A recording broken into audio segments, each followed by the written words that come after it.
औरत मर्द की पसली से बनी है और जिस मर्द की पसली से वो बनी है उसका निकाह उसी मर्द से होगा। आज मुस्लिम सोसाइटी में ये बात इतनी मशहूर हो चुकी है कि लोग इसे पत्थर की लकीर मानते हैं। इस गलत फहमी की वजह से 3 बड़े नुकसान हो रहे हैं। लोगों के दिमाग में कंफ्यूजन है, औरतों को मर्द की जागीर या कमतर समझा जाता है और सबसे बड़ी बात, इस्लाम पर गलत इल्जाम लगता है।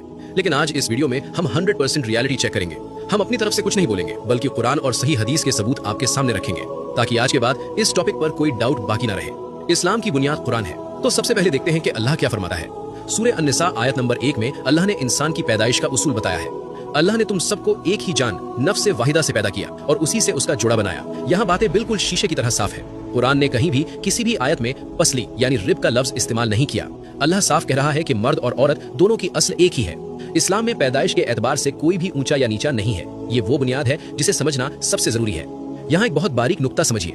हदीस अक्सर बात समझाने के लिए मिसाल यानी मेटाफर का इस्तेमाल करती है। उसे लफ्ज ब लफ्ज लिटरली नहीं लिया जाता।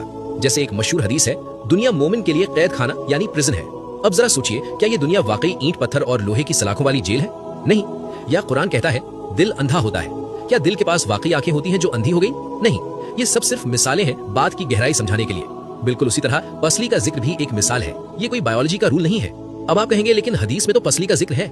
जी हाँ, सही बुखारी और सही मुस्लिम में हदीस है कि नबी हजरत मोहम्मद सल्लल्लाहु अलैहि वसल्लम ने फरमाया, औरत को पसली से पैदा किया गया है। यहीं पर लोग गलती करते हैं। हदीस अक्सर बात समझाने के लिए मिसाल यानी मेटाफर का इस्तेमाल करती है। पसली को मिसाल क्यों बनाया गया? यहाँ एक और बात समझना बहुत जरूरी है, क्योंकि लोग अक्सर कंफ्यूज हो जाते हैं। याद रखिए, पसली और रीढ़ की हड्डी में जमीन आसमान का फर्क है। पसली आपकी कमर में पीछे नहीं होती, बल्कि सीने में आगे की तरफ होती है। अल्लाह ने पसली को रीढ़ की हड्डी नहीं बनाया जो बोझ उठाए, ना ही पैर की हड्डी बनाया। उसने सीने की हड्डी चुना, वही जगह जहाँ दिल यानी हार्ट धड़कता है, ताकि औरत हमेशा मर्द के दिल के करीब रहे। ये फर्क समझना बहुत जरूरी है। पसली हमारे सीने में दिल और फेफड़ों की हिफाजत करती है। पसली सीधी नहीं होती, वो कर्व्ड मुड़ी हुई होती है। अगर आप पसली को हथौड़े से सीधा करेंगे तो वो टूट जाएगी।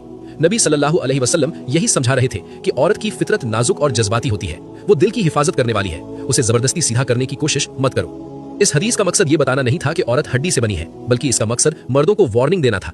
हदीस के अल्फाज है, अगर तुम उसे जबरदस्ती सीधा करने की कोशिश करोगे तो तुम उसे तोड़ दोगे। और हदीस में आगे आता है कि उसका टूटना तलाक है। ये बायोलॉजी नहीं, ये रिलेशनशिप साइकोलॉजी है। रसूल सल्लल्लाहु अलैहि वसल्लम कह रहे हैं कि औरत के इमोशंस और उसकी फितरत को कंट्रोल मत करो, उसके साथ नरमी से पेश आओ। अगर तुम उसे अपनी तरह सख्त बनाना चाहोगे तो रिश्ता टूट जाएगा।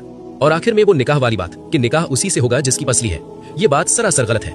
इस्लाम में निकाह तकदीर और पसंद का मामला है, हड्डियों के जुड़ने का नहीं। तो खुलासा ये है, कुरान कहता है मर्द औरत एक जान से बने हैं। हदीस में पसली सिर्फ एक मिसाल है। औरत को कमतर समझना बंद करें। इस्लाम औरत की इज्जत और हिफाजत सिखाता है, हड्डी बताकर उस पर राज करना नहीं। इस जानकारी को फैलाएं ताकि लोगों का भ्रम